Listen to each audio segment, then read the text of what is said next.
Assalamualaikum warahmatullahi wabarakatuh. Halo semuanya. Perkenalkan, nama saya Paulina Panggabean dengan NIM 19622063 dari kelas akuntansi pagi 2 semester 3 mahasiswi STIE Pembangunan Tanjung Pinang. Video ini saya buat guna untuk memenuhi tugas individu dari mata kuliah akuntansi biaya 1 dengan dosen pembimbing Ibu Charlie Marlinda SEMAKCA. Pada kesempatan kali ini, saya akan menjelaskan materi yang berjudul Akuntansi Produk Bersama dan Produk Sampingan atau Accounting for Joint Product and By-Product. Pembahasan kali ini dibagi menjadi dua judul besar. Yang pertama adalah produk bersama, yang kedua adalah produk sampingan. Nah, di sini saya akan membahas pengertian, karakteristik, metode, perbedaan produk bersama dan produk sampingan, dan yang terakhir adalah kesimpulan. Di sini saya akan membahas materi yang pertama, yaitu produk bersama. Pengertian produk bersama menurut Mulyadi mengemukakan definisi produk bersama adalah dua produk atau lebih yang diproduksi secara serentak dengan serangkaian proses produksi atau dengan proses gabungan. Nilai jual, kuantitas dikali harga jual persatuan masing-masing produk bersama ini relatif sama, sehingga tidak ada di antara produk-produk yang dihasilkan tersebut dianggap sebagai produk utama ataupun produk sampingan.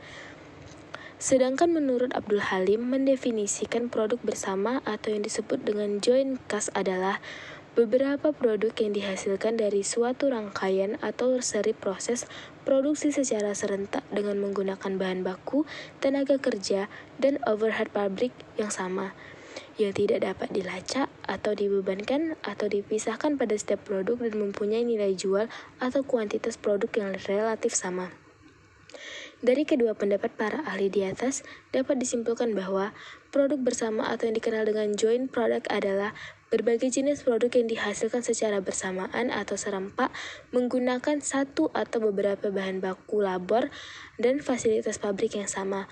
Maka dari itu, produk bersama memiliki struktur biaya yang sama atau satu sama lain karena dibuat dari dan dengan proses yang sama.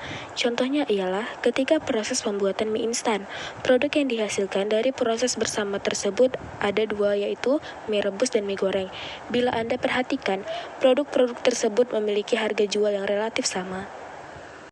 Karakteristik produk bersama dibagi menjadi 4. Yang pertama, produk bersama yang dihasilkan secara bersama menggunakan faktor produk yang juga sama akan memiliki hubungan fisik yang erat satu sama lain. Ketika Anda mencoba untuk menambah kuantitas maupun harga jual dari salah satu produk, maka produk lain juga akan mengalami hal serupa. Kedua, produk bersama atas dasar proses serta biaya produk yang sama, maka tidak dikenal produk yang memiliki nilai lebih signifikan. Semua produk dalam bentuk produk bersama dianggap sama dan setara. 3. Dalam proses produksi produk bersama, dikenal istilah titik pisah yang digunakan untuk memisah produk-produk yang dibuat secara bersamaan melalui bahan baku, tenaga kerja, serta biaya overhead yang juga sama. Keempat, ketika produk bersama telah melewati split off atau titik pisah, maka produk sudah menjadi produk yang berbeda dan berdiri sendiri. Beberapa sudah bisa langsung dijual, beberapa masih perlu diolah untuk menghasilkan produk yang lebih baik. Itulah mengapa harganya relatif sama dengan kemungkinan berbeda yang kecil dalam kapasitas yang tidak terlalu besar. Akuntansi untuk produk bersama. Masalah pembebanan biaya produksi ke masing-masing produk yang dihasilkan agar dapat ditentukan nilai persediaan akhir dan penghasilan laba bersih.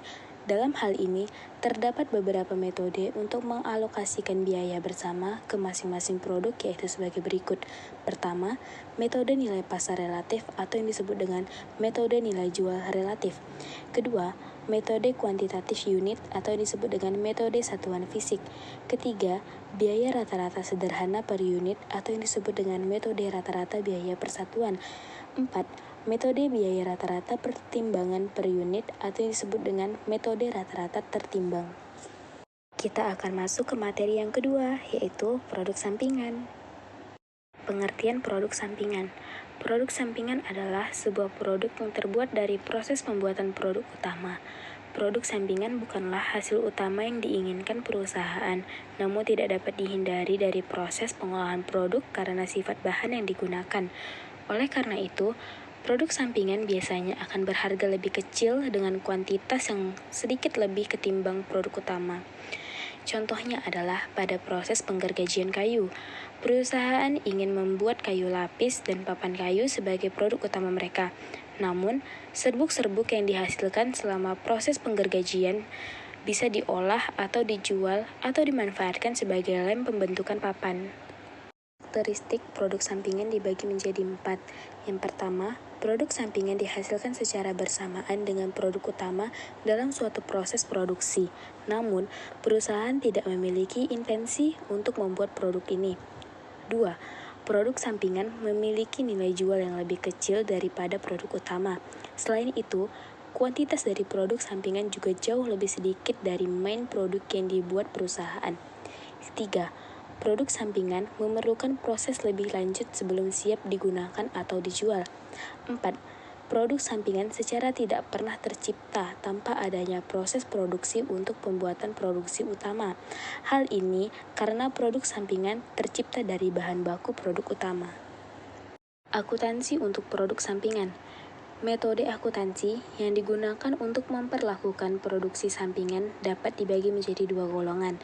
Yang pertama adalah metode yang hanya melakukan pencatatan terhadap hasil penjualan produk sampingan tanpa menghitung harga pokok produk sampingan tersebut atau yang disebut dengan metode tanpa harga pokok.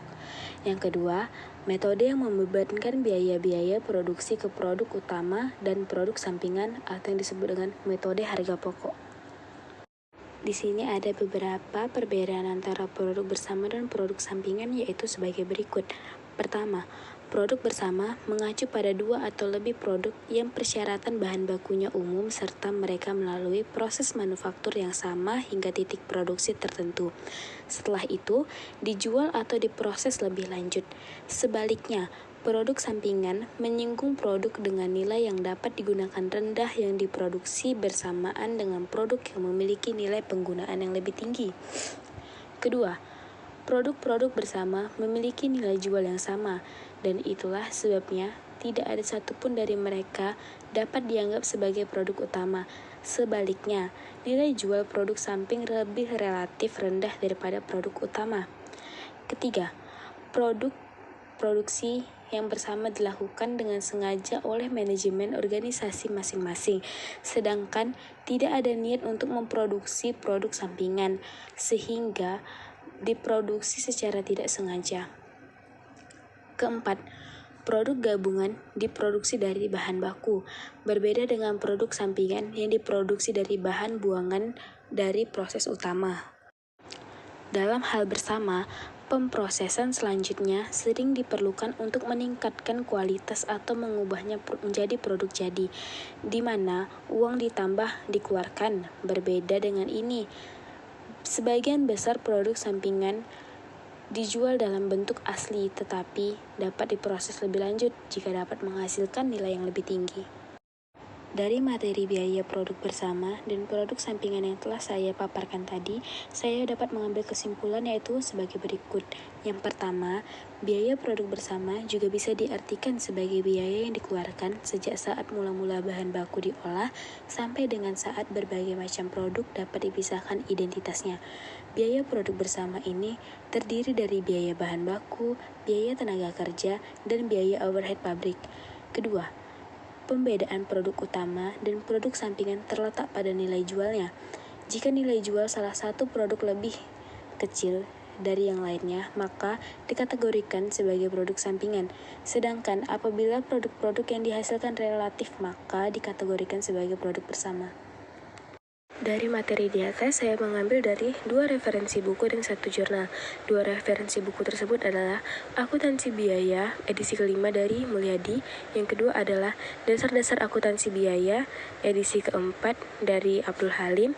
Dan 1 jurnal tersebut adalah Akuntansi Biaya, edisi 2 dari Sofia Primadewi, Septian Bayu Kristanto, Elizabeth Sugiarto Darmawan. Itu tadi penjelasan mengenai akuntansi produk bersama dan produk sampingan dari saya.